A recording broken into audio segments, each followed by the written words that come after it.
I'm trying to get harder and tougher mentally and physically every day of my life. You're either the growth mindset or you're the fixed mindset. If you're trying to be the best, you need to look at who the best is and see what they do. Relentless pursuit of progress. There's a difference between the best and the rest. Welcome to the Brute Strength Podcast. Champions are built in the mind first. Where we interview scientists, world champions, doctors, and experts in just about every area of health and fitness. What do you care enough about? What are you fascinated enough about to go so deep and learn so much that you'll know more about it than anyone else? And now, here's your host, Michael Cagney.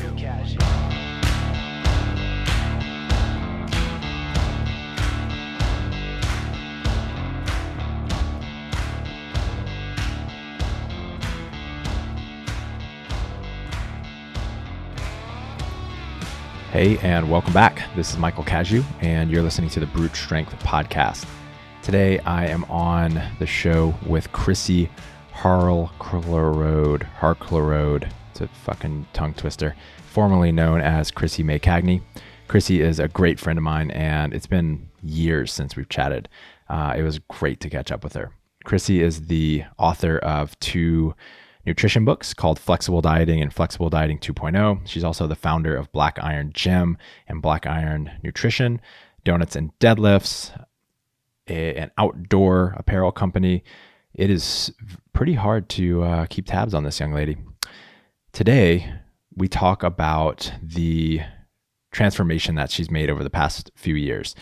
We talk about her decision to move away from Doughnuts and Deadlifts and why she chose not to sell it, but to give it away. What a crazy thing. She just gave it away. We talk about how she continues to reinvent herself and how she looks at personal development. And she had some really wise things to say in that department. We talk about her newfound love of nature and how that's completely changed her life, her career, etc. And we talk about how she just becomes obsessed with things. She is able to do so many things at such a high level, and it's been so impressive. And I've been so inspired for years. So it was a joy to get to talk to her about what's going on in her head and actually what she does to learn things so quickly. And Krissy's just a badass. So if nothing else, I feel like you will be inspired not to do more, but to maybe live a better, more fulfilling life out of this episode. So without further ado, please help me welcome Krissy Harclerode. This episode is also brought to you by Jumbo CBD. If you're not already on the CBD train, then I'm sure you've at least heard of it before, because many people thought in the beginning that this was just a legal way to get high. And unfortunately for some of you, you can't get high on CBD. You can try, but you can't get high on it. On the other hand, it can help you sleep better. It can reduce stress and anxiety. It can be huge for pain relief and reducing inflammation. Personally, I've had knee pain for about 5 years now, and I haven't been able to figure out a way to get rid of it. I haven't figured out the root cause. I've worked with PTs and chiropractors, and I just haven't been able to eradicate it. So I have used some pain relieving techniques, and this is one of them. I've used Jumbo's extra strength 200 milligram balm, and it absolutely does not completely take the pain away, but it makes it manageable. It allows me to get into a deeper squat. It allows me to walk around and just go about my daily activities without feeling much pain at all. And whether that's placebo or not, I really don't care, because I just don't feel like I'm in as much pain. I've also used their sprays, and there's a really subtle relaxing effect to the sprays. So that's pretty great. It's helpful for sleep and reduces a little bit of like a feeling of tension in my chest, which I often call anxiety. It's great for athletes and recovery. And some specifics, and what sets Jumbo apart is that they have 100% natural ingredients, full spectrum CBD sourced from Colorado and Oregon. They have CO2 extracted oils that are, I think, safer. They're They have therapeutic grade essential oils in a lot of their products, third party lab tested, so it's legit. And they're one of the first CBD companies to post their lab results publicly. I also know the owners of this company very well. They're very close friends of mine, and I trust them deeply. Again, my favorite product of theirs is the 200 milligram extra strength balm. I've also used the sprays, but they also have drops and butters or ghee. I think ghee is like a butter type thing. So there's all sorts of different products. And they're offering you 15% off of anything in their store. And you can get access to that by going to jambocbd.com and use the code BRUTE in all caps. That's BRUTE in all caps. A couple more things. So a huge plus of their sprays and drops is that they use MCT oil. So since CBD is a fat soluble molecule, it binds with this oil and allows for much more rapid and effective absorption of the actual CBD. It also has essential oils that add flavor, and they bring their own proven health benefits as well. With the Muscle Bomb, since they use ghee as the base, again, ghee is like a butter type thing, the CBD is binding with the ghee fat, and it's able to be carried all the way to the bones. Ghee itself has amazing topical healing properties, and when CBD is added, the results can be pretty profound. So again, you can get access to this discount, 15% off of all of their products by going to jambocbd.com and enter the code BRUTE, all caps, at checkout. Go get them. Krissy, welcome back. Hi. So nice to see you again. It's been years since we've chatted. I was saying, I lived in New York last time. No, I think you were in Reno by the time I don't know. Did you move back to New York? Well, the last time I recorded a podcast was in my apartment in New York City. Yeah. Yes. Yeah. I mean, I've seen you here and there, obviously. Yes. Yeah, and it's been, like I was saying before, it's been amazing to watch your evolution. You are constantly growing and changing and just reinventing yourself.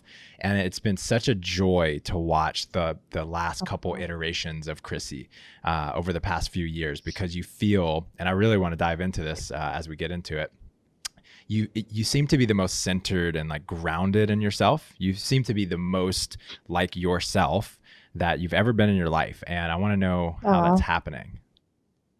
Man. We don't have to go there. I don't know. I'm just like, that's a teaser. That's a teaser. Let's warm up first. I'm like, shit, that's a long story. Yeah. I think I can make that easier for you in a bit. First off, Adi shared with me a while back. Again, I'm not on social media often, so I can't keep up with all the things, but, you moved away from Doughnuts and Deadlifts, and you didn't sell it. You just straight up gave it away. Tell us the story. Okay. I started having seizures about a year ago from right now, maybe a little longer. And it was like 100%. They were pseudo seizures that were stress induced from work. And in my head, like, long story short, I got diagnosed with celiac disease a couple years ago, and I stopped eating donuts entirely. And like Doughnuts and Deadlifts became incredibly off-brand for me. So I don't know. I just lost passion starting around there, and then just kind of like lost passion in lifting in general. So it started to feel wrong, but it employed a lot of people and it made a lot of money. So it also felt right in a lot of areas. So I just kept telling myself for about a year, I told myself I just had to suck it up, because I mean, like, it employed a team of 12 and it was a lot of people's full-time thing. And I had kind of made my bed and I had to lay in it, and that Doughnuts Deadlifts was just a big part of my life, and that was that. And I didn't have a choice. And so I kept that to myself for about a year. And then Ben and I, we're in Iceland exactly a year ago from right now. I just realized today's actually Doughnuts Deadlifts' birthday. That's ironic. Amazing. So we were in Iceland, and it was Doughnuts Deadlifts' 5th birthday, and there was like a huge sale back at home, and we weren't there, and I got really stressed about it. And I realized, like, at that point in time, I just like didn't really care about the business, and I had like some thinking to do. So I came to terms with the fact that like I needed to be verbal about how I just wasn't in love with the business anymore. And then it wasn't until Ben and I were in the Swiss Alps and I got introduced to like mountaineering culture. And when I realized I wanted to dive headfirst into that, I was like, oh man, Doughnuts and Deadlifts cannot coexist with the lifestyle I really, really want. And people are like, well, just have to live in the van and climb everyday lifestyle in your 50s. And I'm like, no, I want it now. I don't want it in my 50s. I want it now. And I just realized at that point in time that like, no matter how much money Doughnuts and Deadlifts makes, it just, my heart wasn't in it at all whatsoever. So I don't know. It felt wrong to sell it. How come? Nothing about me wanted to sell it. I don't know. I figured whoever had enough money to buy it didn't want it for the right reasons. And everyone I didn't start it to make a ton of money. I started as like this dumb little side thing, that I never thought was going to make money. And the other thing is like, we still owed money on stuff here and there, like for like large orders I had made for like cut and sew stuff. And I was still like very much like head first into the business. And if anybody bought it, I felt like all the money was going to have to go back into like getting rid of the business, into like moving stuff and getting rid of inventory. So I just said, we're just going to liquidate the inventory and get rid of everything we can and hand it off to someone. Wow. I just didn't want to deal. Everybody interested in buying it just didn't want it for the right reasons. And I just don't think it would have done well in a lot of certain people's hands. Mm-hmm. Do you realize how uncommon your approach there is? Yeah. Everybody told me I was being a complete idiot, but I just wanted it done. Mm-hmm. I was like in this headspace where I said, I don't care about this business. I don't care how much money it brings in. I care about certain people who it employs, who I was able to employ elsewhere, which worked out great. But I don't know. And like most of the people that worked for me weren't in love with their job. They were in love with their income. Like our photographer and our videographer, they do like really artsy, like not fitness stuff, not product stuff. And that's probably why Doughnuts and Deadlifts had like such a cool vibe for a while, because we had a bunch of not fitness people working for us. Mm-hmm. And so it brought in like a really cool element that made the brand stand out. But then again, like obviously a lot of people didn't like that. And so I don't know, it got to the point where I'd walk into work. I didn't want to be there. I'd look around. Nobody was pumped on doing customer service for Doughnuts and Deadlifts. Nobody was pumped on fulfilling the orders. Nothing about it felt right anymore. And like, in a lot of ways, I was passing off a headache. Like I hadn't put effort into the business for 3 months, and whoever was taking it on like had work to do. And I honestly I was just going to like let the whole thing go and just shrug my shoulders and just be like, okay, it was fun for 5 years, but it's done now. But I just had a feeling that wouldn't work out very well. Yeah. Yeah. I feel like that type of decision is one of the most honorable things you can do. In our society, all of the incentives are to make as much money as possible, to get as much recognition as possible. And the times in my life when I've left like large amounts of money on the table to do something that I felt was more aligned with who I am, that when I look back on my life, those are some of the moments I am absolutely proudest of. Right. Yeah, and I think I said once to Ben, when I realized how expensive some of the climbs I want to do are, I think I said to Ben once, I was like, we should have sold Doughnuts and Deadlifts. Yeah. I was like, fuck, this is like, I think like I jumped headfirst into mountaineering, making all these commitments, not like realizing like, oh, bitch, you need to buy $3,000 in gear. I'm like, shit. Or like, oh, you want to climb that? That's $7,000. And I'm like, shit.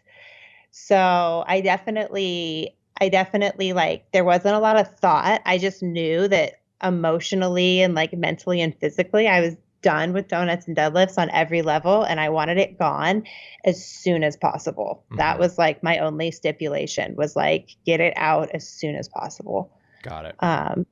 So that was like the other thing that was really hard on the people who it got passed on to. Like, they were like, well, can you help for like 5 or 6 months? I'm like, nope, it's done now. Like, it's yours. It's done. I'm done. I'm gone. So Yeah, I was just completely checked out, and all it took was saying it out loud to like 2 or 3 people. And once I say something out loud, I can't like renege on it. And then the snowball's going down the hill. And I'm just like, right, we got to tell everyone about this like right now. And that's kind of what happened. I love it. So But yeah. Yeah, a couple things. You seem to be less concerned about material things than ever. I think you made a post a while back about buying a Tesla and really getting some level of validation about from the things that you owned and things like that. And you seem to be much less that way. Is that accurate? Yeah, I think like I used to like really, really need people to know that how much money I made and how successful I was. And it was like a really like, I have to prove everybody wrong. And I have to like let everybody know how successful I am and that I can buy anything I want and drive anything I want and go anywhere I want. And it was just this weird need of like outside validation. And the more stuff I had to show that I made money, in my mind, made people think like, oh man, Doughnuts Deadlifts does so well. Black Girl Nutrition does so well. Krissy does so well. It's all figured out. And then like, I just don't care about stuff. I never, I just don't care. And like, right, I'm in the process of selling everything I own right now and giving everything I own away. Cause right now, like, I don't care what people think. I don't care if people know how well I'm doing or how well I'm not doing. Financials like don't matter at this point in time to me. And if I'm broke, I don't care if people know. And if I have money, I don't care if people know. And it's all this stuff, like, it just doesn't matter. And as I sell it and get rid of it, I don't miss any of it. And like the less I have, I'm like, oh, this is great. Like I have so much less shit to worry about, or like less stuff to put in storage when we move into the van, or less stuff to worry about later. And it's like the more I'm able to get rid of, it's like the more excited I get about having less and less. How did you make that transition? How did that change for you? I don't know. I think I was just like in my closet one day looking for something, and I was like, why do I have so much shit? Like, I literally can't find this one sweatshirt I'm looking for because there's all this other Lulu shit in the way that like I don't need.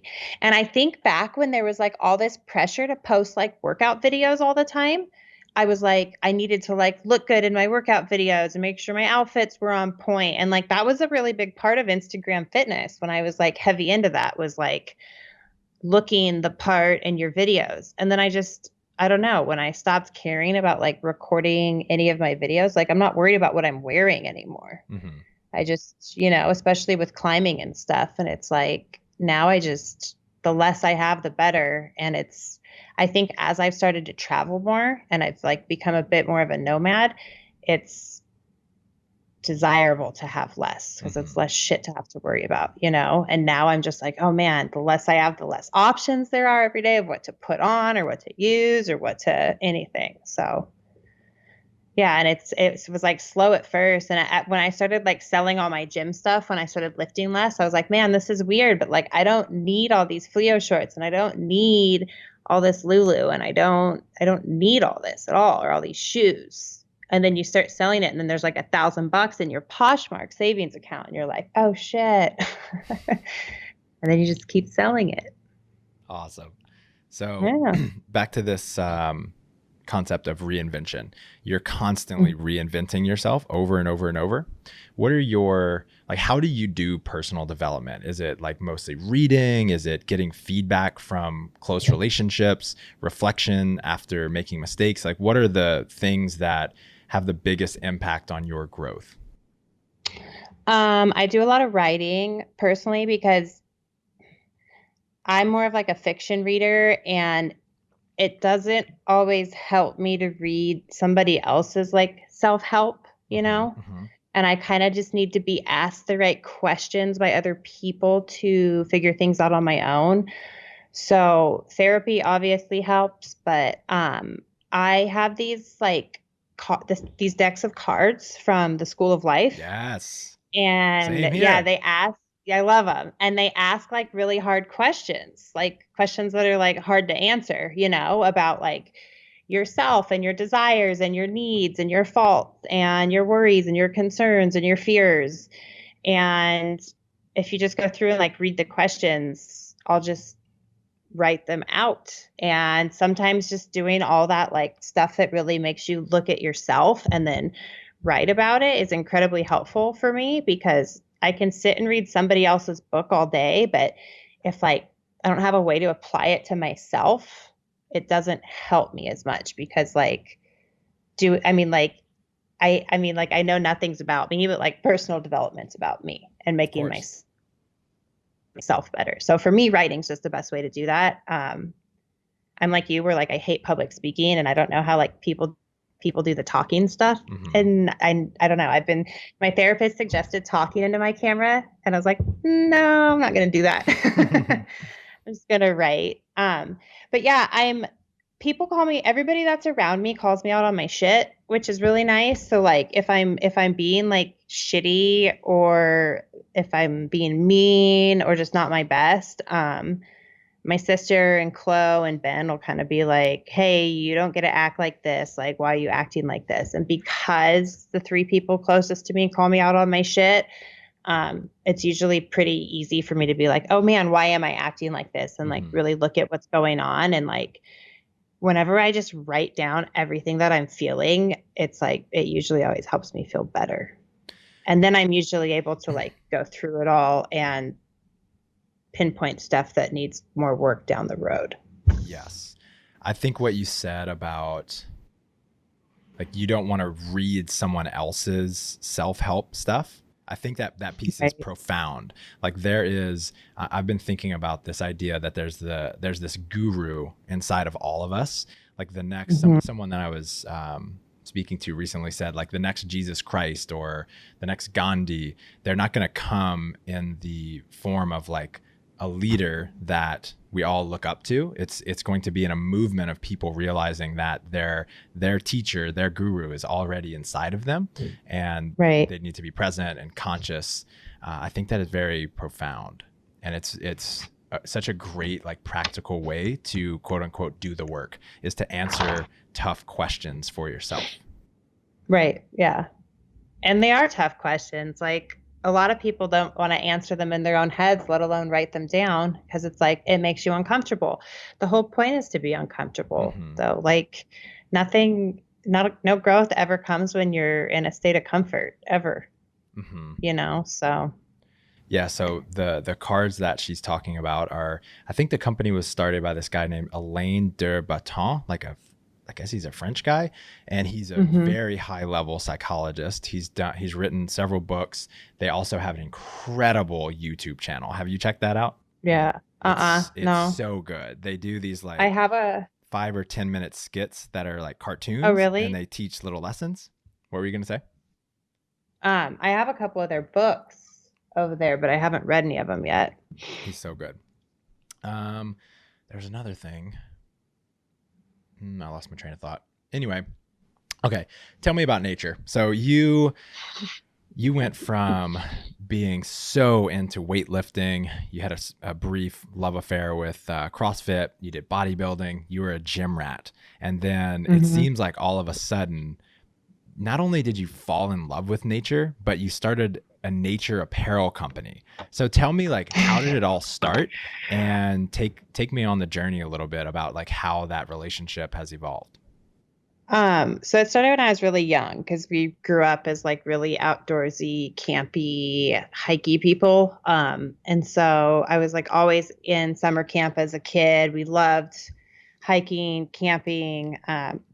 And my mom and her boyfriend actually started taking us backpacking when we were pretty young.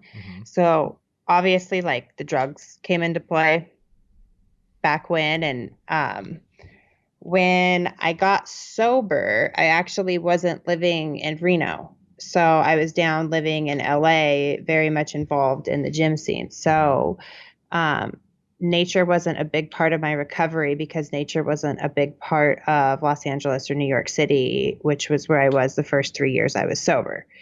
So part of the reason we all wanted to move back to Reno Tahoe so bad was to be back around the nature, because the city thing just got way too hard for us. And part of why we all wanted to move back to Reno was to get back into backpacking. So I was still competing in powerlifting at that point in time. So there was like all these limitations on how long my backpacking trips could be and how long I could go for and what I could do. So at that point in time, because I was also owning the gym, and Doughnuts Deadlifts was at the gym, and I was still working so much, we did like one backpacking trip a summer at first. And then like it just started as like pretty like simple and easy backpacking trips, because in my head, that's all I told myself I was ever like going to be capable of doing, that I was never going to be able to do like the gnarly long expedition type stuff, because I would never have the time. I did other sports, so I wouldn't be able to train for it, yada, yada. So I just always thought it was cool and admired it from afar, and just stuck to like pretty easy hikes and easy backpacking trips. And so that's just what we did for a while. And then it was honestly going to the Alps and learning all about like Swiss mountaineering culture, and like learning how much like crazy shit there is to do outside in all different realms that you had no idea about. And like, there's no ceiling, and there's like all new types of stuff. And once you learn one thing, it means you can learn something else. And then, I mean, like the ceiling's obviously like Mount Everest or K2 or something, but it's just so much more exciting. And it's like, I don't know, rather than going to the gym every day to just squat, bench, or deadlift, or just like do the same shit over and over, climbing's always different. Every time I go to the gym to climb or do a workout specific for like mountaineering or trekking, like everything's just so different. Like if people think CrossFit's varied, like training for mountaineering and rock climbing's like 10 times more varied. What are the, define mountaineering and trekking for us. Okay. So mountaineering is like technical mountain summiting. So opposed to like anything in the States where you kind of just walk up to the top, mountaineering requires crampons and an ice axe. Got it. So that's what I dove headfirst straight into, whereas Ben kind of dove into rock climbing right away. Mm-hmm. And I had to get into rock climbing because some of the mountain climbs we want to do require certain climbing skills. Mm-hmm. So rock climbing's like what Alex Honnold does, like on an actual rock wall, climbing vertically. So that's like my secondary right now. That's just something I like doing that. That's your side piece. It's my side piece that I have to do. Got it. And it's hard. I think that's why I like it so much. It's so fucking hard. Like squatting and deadlifting was never that hard for me. And like running and riding my bike and doing triathlons wasn't that hard. Bodybuilding wasn't that hard. Like CrossFit was hard. But I was just never that good at it. And again, like, I don't know. CrossFit was another one of those things I told myself I would never be good enough at. And I think it's because it's so competitive. Like with CrossFit, like if you're good, you compete. It's like, there's no rule there. And I think why I'm so pumped on mountaineering is like, I can't compete. I just fucking go up the mountain or I don't, you know what I mean? And it's like I'm either going to summit or I'm not. And I think that's why I'm so like in love with it, is it's just about getting to the top of the mountain. Yes, there's no comparison to others. Yeah, I'm not being put up in a race against other people with a judge. And like, I think that comes down to me being an addict and just like not being able to handle that. And it's like every time I competed in powerlifting, I hated it. I hated it so much. I didn't love the competing. I hated being put up in front of a crowd where everybody was watching. And if I did well enough in the meet that day, then I was good enough. Mm-hmm. And it came down to if I slept good that night, if I drank enough water that day, if everything. And I don't know, just there was so much pressure all the time. And with this shit, it's like, there's no pressure. I just, can go out and do it. There's not a crowd of people surrounding me. So yeah, I don't know. I just wasn't, I'm not cut out for like competing, I think is what it comes down to. But I like the addict in me wants to compete, even though I know it's not healthy. And so I'm like, I just need to find something that's really exciting and could kill me, but I can't compete in it. Yeah, it still gives you that dopamine response that you're looking for, but none of the negatives. Right. So what else are you getting out of being in nature more outside of the movement aspect, like the just having fun with it? Peace and quiet. I think as someone who just like, I feel like my job is just to be there for everybody as the day goes on as boss. And it's like my job every day is just to be available to help everybody who needs it.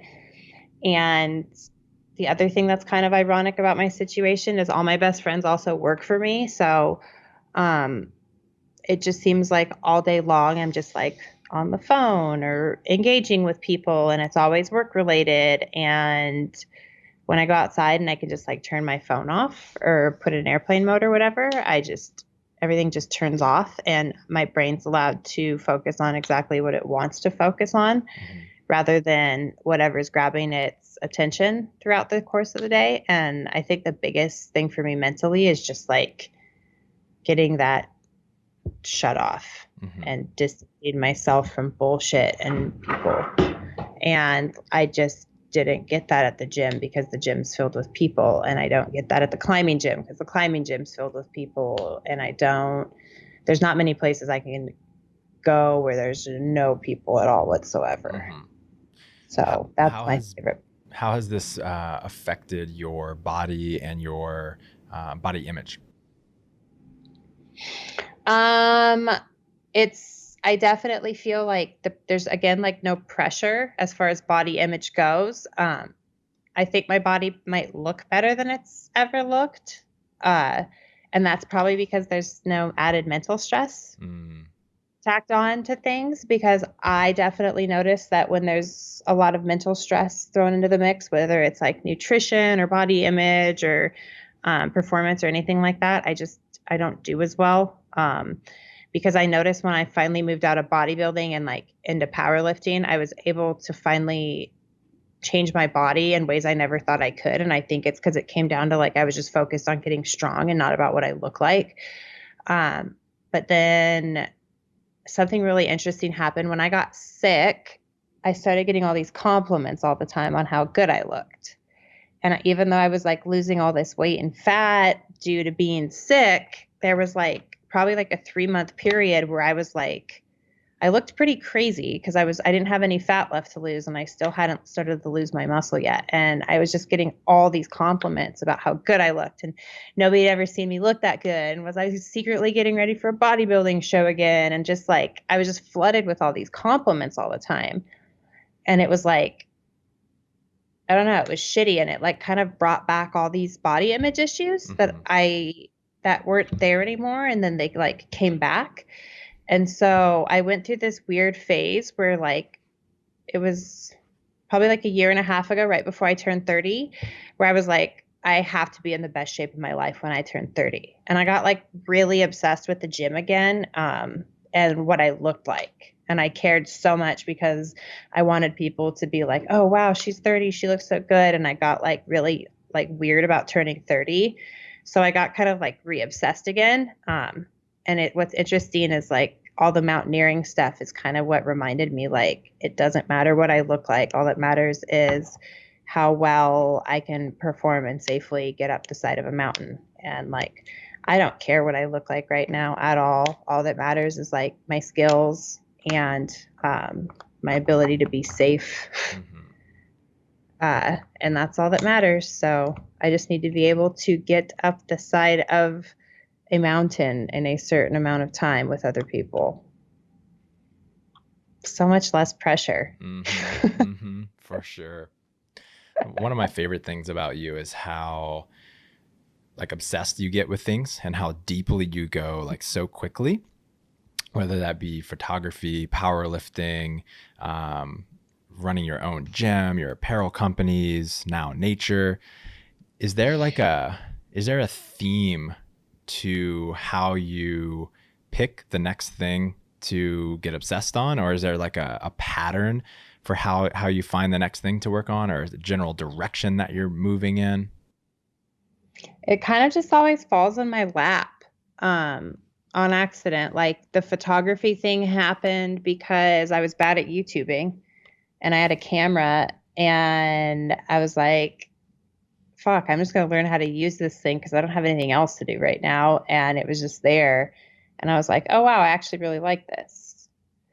Mountaineering just fell right in my lap too. I never in a million years thought it was like, I thought it was just kind of like a weird old man sport, a weird old European man sport that was like super cool. And it was just something that was like off the table for me because I'm like, how am I ever going to get into mountaineering? And like, and then all it took was going to Zermatt for a couple days and like being exposed to like guidebooks and gear and like learning what things are and being like, oh my gosh, I can learn everything I want to know about mountaineering. And I think by the time we left Switzerland, I knew everything about mountaineering just from reading stuff on the internet. And then I watched every documentary and every movie and started following every climber on Instagram and learning about every climber and learning who's climbed what. And then learned all the statistics on what mountains are the most dangerous and learning about like elevation training and how to eat at elevation. And I just like, I realized like how much there was to learn. I've just gone down the rabbit hole for the last 8 months.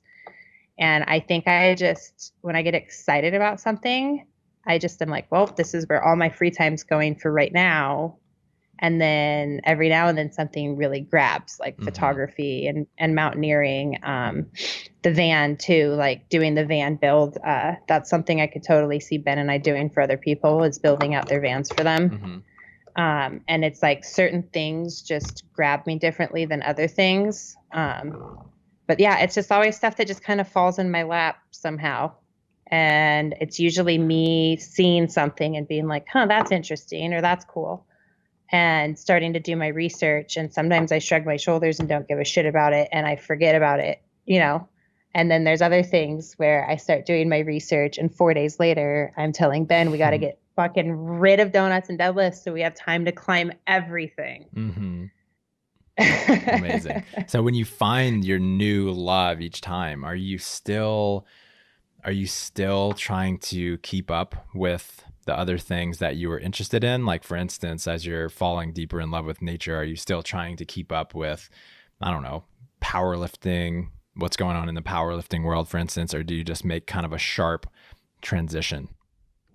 It just kind of depends. Like, I knew with mountaineering, like with stuff like that, like I still need to lift. Like I still have to lift 3 times a week. As certain climbs get closer, I'm going to have to lift more. I'm going to have to like load 100 pounds into my pack and do like squats and step ups and all types of shit like that. So it's like at first, like keeping my gym still made sense because I'm like, well, I still have to climb or train for all these climbs we're doing. I still need a gym, blah, blah, blah. And then like as time went on, I was like, wait, I don't need this gym. Why do I have this gym? What's the point of having this gym? I don't need this gym. And like, I think kind of like shedding myself of the businesses came with like the minimalism and wanting to shed myself of all the possessions because like, I think I had 6 businesses and a nonprofit at one point in time. And like, I think that was just like a weird flex. Like in retrospect, I'm like, why? It was like needing the acknowledgement of like, oh, she owns 6 businesses and has 50 employees and she's such a boss bitch. And now I'm just like, that is not me. And like at the point in time, like, I think that just came to that obsession you're talking about where like, when I was like entrepreneur and I wanted to be an entrepreneur and everything was like about business. And I had that very like anything blank can do, I can do better mentality. But again, like it came down to that like obsessive competitiveness, the same thing that like came with powerlifting and bodybuilding and a lot of my hobbies where obsession was an option. So yeah, I think that the weird entrepreneur phase was that same like obsession you're talking about, where I need to be obsessed with something at any given time, like 1 or 2 things. And I think that's just the addict in me. And I find that when it's stuff that's like creative or stuff I can't get too competitive with, it's better for myself and everyone around me. Yeah, that's a great distinction. Yeah. In this last phase for you, I think some of the character traits that I think people probably were and still are probably trying to emulate in you are like this grind mentality and just a very achievement oriented way of life. So what do you what do you have to say to young men or women that have followed you for years and they watched you grow and start all of these businesses and they started to adopt those types of character traits, right? Because they saw you doing that. What do you have to say to them?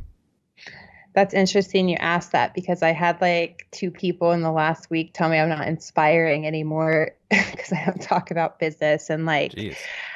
I think that my grind is just different now. And before it was like really about like being the best and making a lot of money and like being a boss and blah, blah, blah.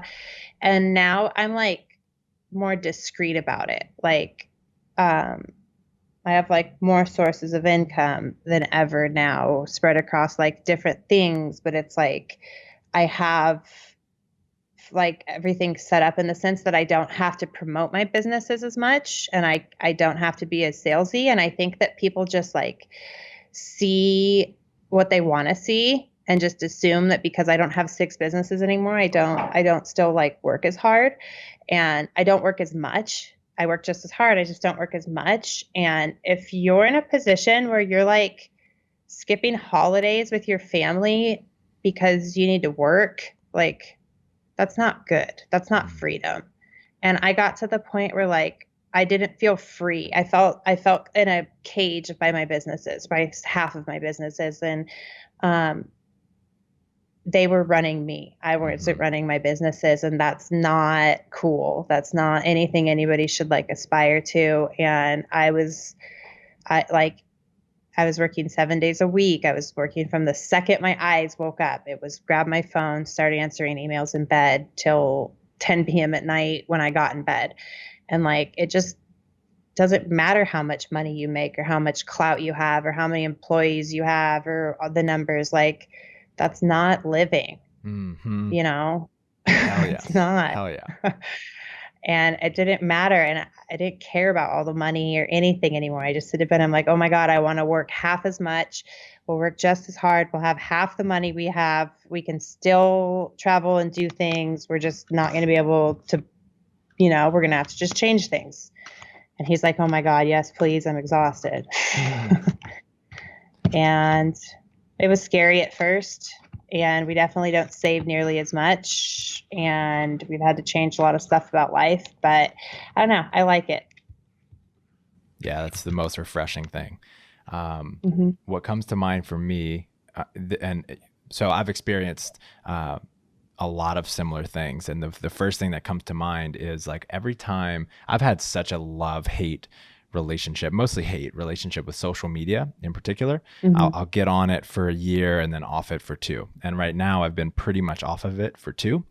Every time in the first like week or 2 when I get off of it, I feel this like, it's this terrible feeling like people aren't going to know I'm still doing cool shit. They're not going to like, you know, they're not going to think I'm cool anymore. I'm not going to be relevant anymore. And after about 2 weeks, I remember, oh yeah, who gives a shit what these people that I barely know think about my life, right? That doesn't, this is like the oldest, I think one of the oldest challenges in human history. Like we have this desire to, for status and to be liked and to be admired.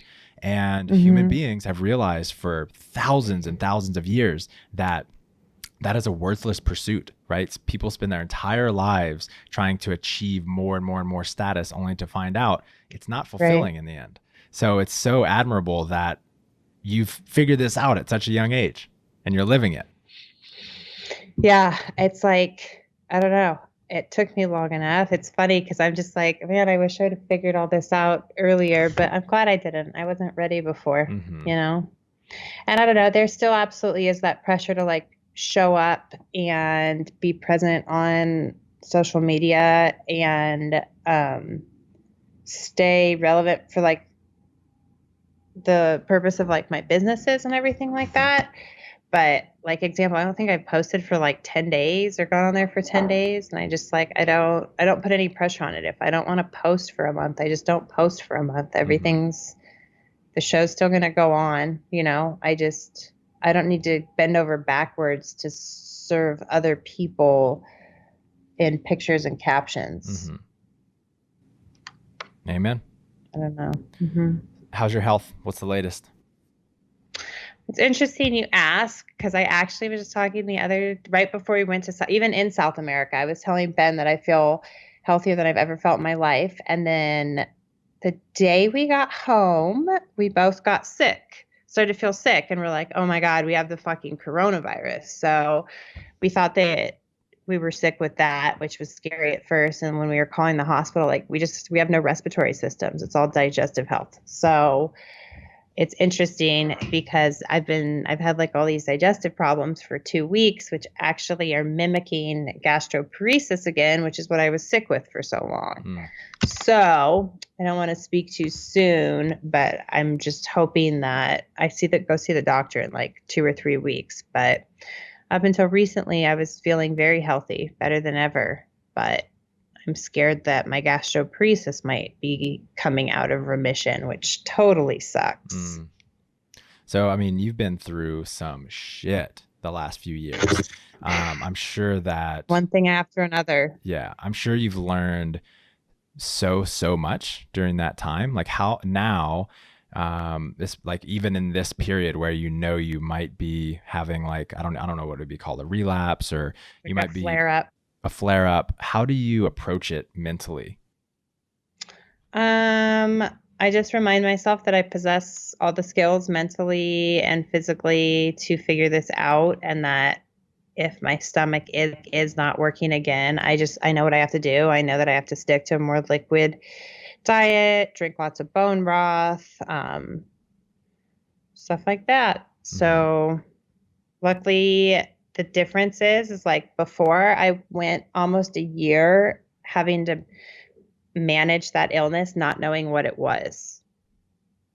And every single day it was nausea pills, not knowing how I was going to feel that day, not knowing if food was going to come up or go down or what was going to happen, if I should even try to eat, what was happening to my body. Whereas now I'm like, oh, I know exactly what's happening, and I know steps I can do to alleviate discomfort, and I know the right foods to eat because I know what this is.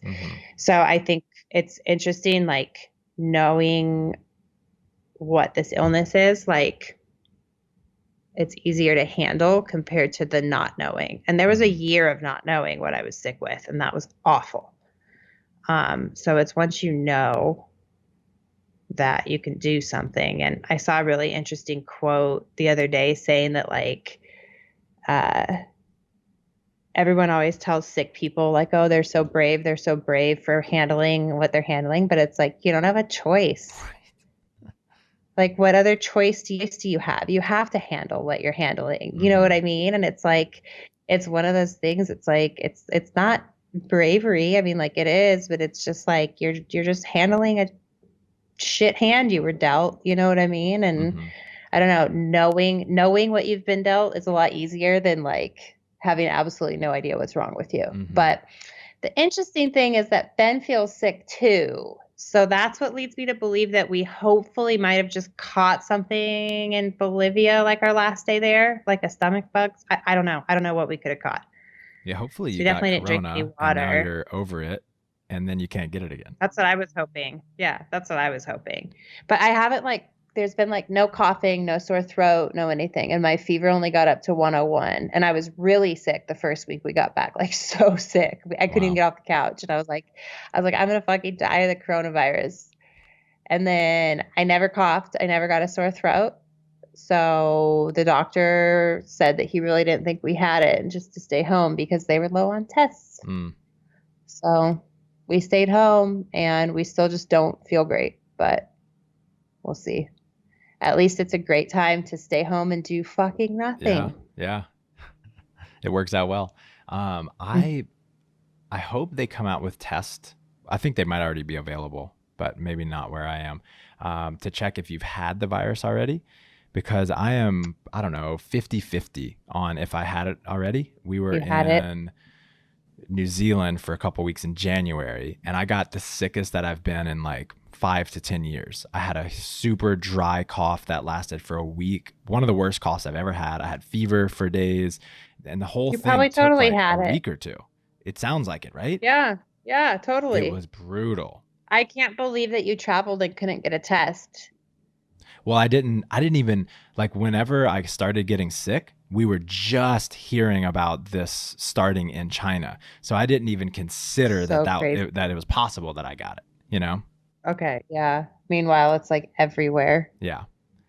Yeah, a lot of people are saying, like, even if, like, no matter where you're sitting right now listening to this, it is in your town and it's all over the place, whether you know it or not, because there's such a wide range of how this thing is affecting people. It's a pretty sobering fact. Yeah, it's how many people get it, have no idea they had it because they're in denial or think like, why I haven't traveled, I haven't come into contact with anyone that traveled, don't get tested and just end up recovering from it and think they had the flu. So it's like, are there 60,000 of those people somewhere around the States? Like, when we called the emergency room, we were like, hey, we just traveled. We were in airports for 52 hours trying to get home. Like, we have no idea what we came into contact with in our travels home. The ER said, you cannot come to the emergency room at all whatsoever. Like, not an option. Don't come here. No matter how sick you get, you need to stay away from here for 14 days. Damn. And they were like, it sounded like if I had a cough, they were going to test me. Got it. But it sounded like they were going to test me. And then when they got on the phone with me, because they talked to Ben because I was so sick. And then when they got on the phone with me, I was like, I don't have a sore throat. I don't have a cough. I don't have any like respiratory symptoms. And then he was like, oh yeah, we're probably not going to test you. Yeah, supposedly unless you have like significant shortness of breath, they won't even test you in some places. Yeah, they're just trying to preserve all the tests, but apparently they're trying to make like a pee on a stick test, like a pregnancy style test that says like negative or positive, so that they could just get them to like everybody. But I don't know how far out that is. Yeah, just put Elizabeth Holmes on it. Right? Exactly. Fucking crazy. Yeah. I don't. What do the next 5 years look like for you? And if there's another like major change or reinvention coming, what do you think that might look like? We're gonna for sure move into our van by the end of this year. Cool. And the goal with the van, living in the van, would be to just save up a good chunk of money to buy a chunk of land somewhere where we want to end up one day.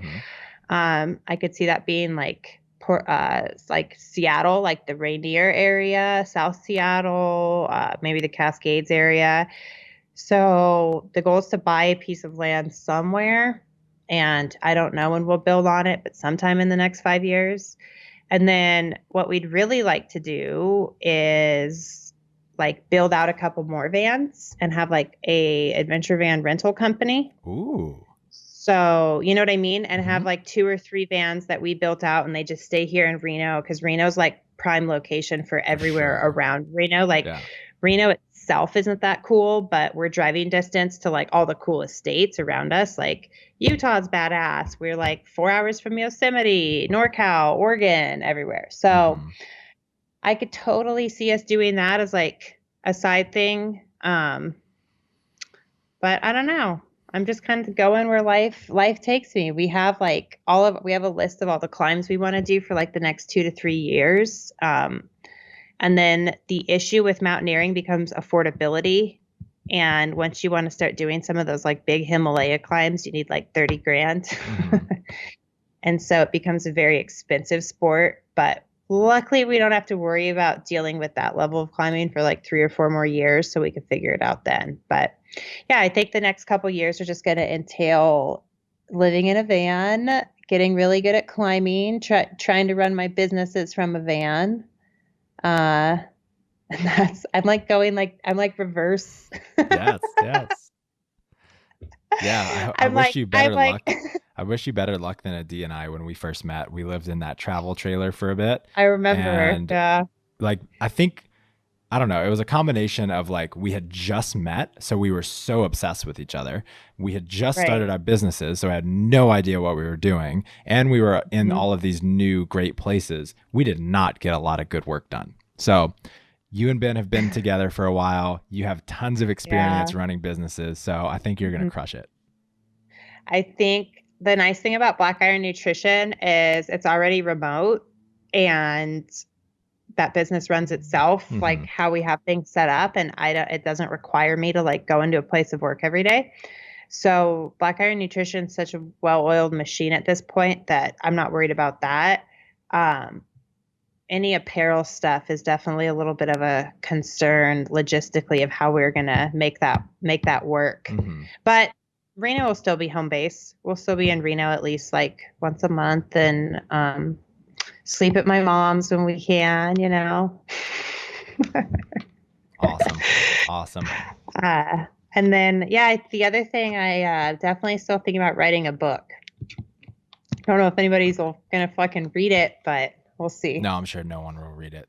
Like the last two. Yeah, I'm thinking about writing a book. I know most people write books about going from living in their cars to building multiple multi-million-dollar businesses, but I'm going to write a book about doing it the other way. That is needed. And I think that you like it's so perfect where you are because you needed to go through the last phase of your life where you built these businesses and you realized that the way you were living your life, although everyone around you, to everyone else, it looks like you are the epitome of success. You didn't feel like you were living the way you wanted to. You had to go through that to be able to reach as many people as you will be able to now. Yeah. And I definitely still like, people are still like, think I'm going to just like snap out of this and regret everything or something. But I don't know. I just feel more like myself every day. And the more Ben and I travel, and the more I'm exposed to like other climbing cultures and other ways of life and other types of people, I just realize like I don't belong in one place. And I don't there's no such thing as like home to me. Home is, you know, wherever Ben and I are at any point in time. And when we were down in Patagonia at the beginning, about a month ago now, we were in Patagonia and we were seeing all these people with their vans that had driven from Alaska. Cool. And so they drove from the tip of the world. There's the it's called the Pan American Highway apparently. And it goes from Alaska all the way down to Patagonia. So you go all the way through North America, Latin America, South America. And it takes some people it takes them 2 years. Wow. And like Ben was just like, we got to do this one day, man. And I was like, yeah, we do. And that was what we needed just to make the decision to say like, yeah, we're going to do this one day. It's on the list. And we're not like, I don't know. I think part of the thing that makes like these goals easy on us is that we don't want kids, and knowing that kids aren't ever a thing in our future. Like we're able to say like, yeah, we're going to take 2 years and drive from Alaska to Patagonia in our 30s. And like, cool. It's just something that like, I don't know, we're experience chasers now. And I think that's the other thing with like the wanting less stuff. I realize the less stuff I buy and the less fucking shoes I have and clothes and shit, the more experiences I'm going to have. And I couldn't tell you about a pair of shoes I bought 3 or 4 years ago, but I could tell you like in vivid detail every trip I went on, you know? So hell yeah. I don't know. I'm just cool. I'm not a stuff girl anymore, you know? Cool. So before we get out of here, assuming that the coronavirus goes away at some point and we can leave our homes and hang out in person, tell me about this 20-person trip that you're hosting this fall. Is that still a thing? Okay. I'm hosting a bunch actually. So we were originally going to Borneo to climb Mount Kinabalu, and I had a group of 12, but that trip got canceled because of coronavirus. Supposed to be taking 18 people to Indonesia at the end of June to go sailing and island hopping and trekking. But that might not happen because of coronavirus. So we're doing a hiking trip in Peru in September, and there's 16 people joined on that. And then it's ages like 24 to 40 pretty much. And then we're doing a Patagonia trekking trip in April next year. And then we're doing a camping and safari trip to Namibia in Africa next year as well. So that's another thing I'm working really hard on, is I'm like essentially starting my own little travel company with Ben, where we're going to be probably leading international trips every quarter. That's the goal. Bomb. So fun. So cool. So where can people find out more about those? Trovatrip.com. TROVA trip? Mm-hmm. Trova trip. And what is Trova? Yeah. That's actually a really good question. I literally said to Ben, I think like 2 days ago, I was like, I wonder what Trova actually means. Not Probably sure. Nothing. Which is the best for brand names. What's a Google? Yeah, right. What's a YouTube? Yeah, right. Exactly. What is a Google? That's a great question. I wonder who came up with that. But yeah, Trova's cool because they have people, like a person, lead the trip. And then with addition to whoever's leading the trip, there's a trip manager and a local guide. So what's really cool is the trip manager is allowed to like deal with all the reservations and getting everybody's bags into their rooms at the hotels and just all the bullshit that comes with a trip, like the annoying stuff. And then there's a local guide that speaks the local language and knows the area. So like it removes all those logistics of like getting lost or having to find places or talk to people. And so what's really cool by using them as a company is it frees up my time to just be present with everybody paying to be on the trip. And that way I'm able to like fuck with people's camera settings, show people my camera settings, talk to people about stuff. And I'm not worried about driving or where we're going or getting there, any of like the bullshit. Yeah. And that's so amazing. Like, yeah, we have a driver too. So like it's a driver and everybody's in like a big Sprinter, and I'm able to just be entirely present with the people on the trip. And it's really great for people who have no one to travel with, don't know how to plan trips, or are absolutely terrified to travel alone. Because it provides all the structure for them, and they get to come with a group of people, they get to leave with friends. So it's super cool. I'm really pumped on it, if you can't tell. Yeah, that's fucking so cool. Yeah, I want to talk to you more about that, because we've been talking about leading like adventure personal development trips for a bit, and that is like that makes it so much easier. Just outsourcing all of the unfun stuff. That's cool. Yeah, totally. Yeah. And then there's just people along for the ride with you that are just doing all the bullshit. And then that way you just get to hang out with the group and make the trip exactly what you want it to be about. So it's awesome. Rad. Well, I'll leave you with this one final like reflection. I feel like personal development and growth is it can be like losing weight or gaining weight over a long period of time. Like if I'm losing weight, it can be really hard for me to notice, because I'm losing like a fraction of a pound every day. And I just want to reflect to you that the way that you're carrying yourself, that you're speaking, you're so much calmer. You're so much more centered. You seem like, again, like more of yourself, and it's beautiful to see. And I think the impact that you're going to be able to have being this version of Krissy is just so much more profound. So thank you for doing the work. Thanks for everything you do. It's the best compliment in the world. Seriously. Thank you. Not going to cry. Well, thank you, sir. Talk to you soon. Okay. Thank you for listening to this week's episode. Your journey towards better fitness continues. Head over to brutestrengthtraining.com to connect with Michael and his guests. Access links and resources mentioned in this episode, as well as bonus content exclusive to podcast listeners. That's brutestrengthtraining.com.